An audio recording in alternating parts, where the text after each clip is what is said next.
बिस्मिल्लाहिर्रहमानिर्रहीम।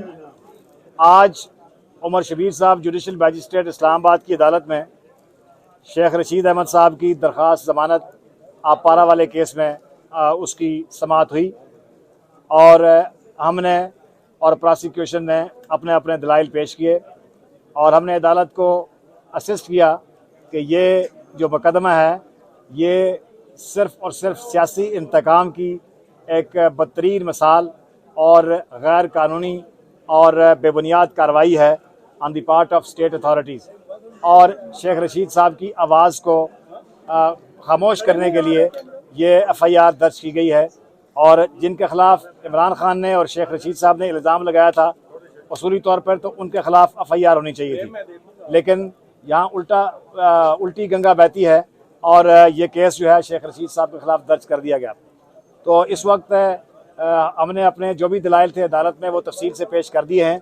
अब अदालत के ऊपर है कि वह अदालत इसका क्या फ़ैसला करती है और प्रोसिक्यूशन की तरफ से इस केस में कोई ख़ास जवाब नहीं था और उन्होंने कहा जी कि शेख रशीद साहब की ज़मानत इसलिए खारिज की जाए क्योंकि वो भाग जाएंगे और वो दोबारा ऑफेंस रिपीट करेंगे।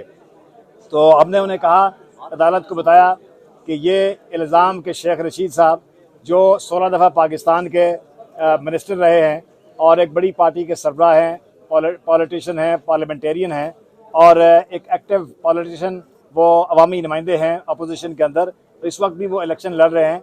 तो उनके ऊपर ये इल्ज़ाम लगाना और ये ख़दशे का इज़हार करना कि वो भाग जाएंगे, वो इतना ही मज़ाक़ा खेज़ है जितना कि ये मुकदमा और इस तरह की और मुकदमे शेख रशीद साहब के खिलाफ दर्ज किए जा रहे हैं। तो अब अदालत के ऊपर है, 3 बजे इसका फैसला है जी। और मरी वाला जो केस है उसके ऊपर भी हमारी क्वाशमेंट रावलपिंडी हाई कोर्ट में वो कल ज़ेर समाअत है, कल इंशाल्लाह उसकी समाअत होगी। और इन्होंने यहाँ से कोशिश की थी कि मरी वाले केस में दोबारा उनको गिरफ़्तार करके रिमांड लिया जाए, तो अदालत ने उनको मरी वाले केस में वहाँ पे ही अडियाला जेल में ही शामिल तफ्तीश करने की हिदायत की है। बिस्मिल्लाह, आप करेंगे मंजूता सर? जी जी थोड़ा सा मैं आपको बता दूं। सबसे पहले तो आप लोगों का सबका बड़ा शुक्रिया कि आज जो कल इस्लामाबाद हाई कोर्ट ने जो एफआईआर की प्रोसीडिंग्स थी, जो 2 एफआईआर एक लसबेला में और एक कराची के अंदर जो है वो दर्ज हुई थी, उसमें दोनों एफआईआर के मुताबिक मैं बता दूं कि वक़ुआ जो रिपोर्ट किया गया था वो दोनों एफआईआर में एक टाइम जो है वो मेंशन किया गया था, एक टाइम रिपोर्ट किया गया था और जो बंदे थे उनका जो सारी जो एप्लीकेशन थी उसका जो कंटेंट था वो सारे का सारा दोनों एप्लीकेशन या दोनों एफआईआर में वो सेम था। तो ऑनरेबल हाई कोर्ट ने उसमें बड़ा ज़बरदस्त फैसला फरमाया। उसके बाद हमने एप्लीकेशन दी शेख रशीद साहब से मिलने के लिए। तो शेख रशीद साहब से मिलने की जो हमारी दरख्वास्त थी वो मजिस्ट्रेट साहब ने रिजेक्ट कर दी और कहा कि आप सुपरिटेंडेंट साहब से जाके रब्ता करें और वही अथॉरिटी हैं और वही आपको इजाज़त देंगे। उनकी तबीयत बहुत ख़राब थी इस हवाले से और वकला जो हैं वो कानूनी हक़ रखते हैं, वकला ने मिलना था।